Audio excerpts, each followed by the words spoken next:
رستم بیدرنگ راه مازندران در پیش گرفت. شب و روز میتاخت، چنان شتابان که راه 2 روزه را در 1 روز پیمود. گرسنگی بر او چیره شد.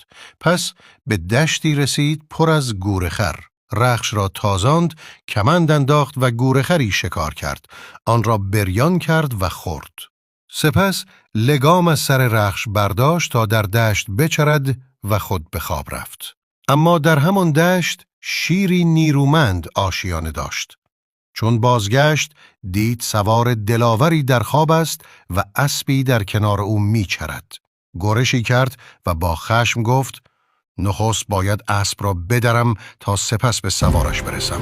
پس به سوی رخش جهید. اما رخش اسب رستم نهراسید. با 2 سم بر سر شیر کوبید، دندان بر پشتش فشرد و او را از پای درآورد. صبح که شد رستم بیدار شد و پیکر شیر را دید. با شگفتی گفت: رخش، چه کسی به تو گفت با شیر بجنگی؟ اگر تو کشته می شدی من با این زره و گرز چگونه راه مازندران را می پیمودم؟ چرا مرا بیدار نکردی؟ سپس لبخندی زد، رخش را نوازش کرد، تنش را شست، زین بر پشتش نهاد و آماده خان دوم شد.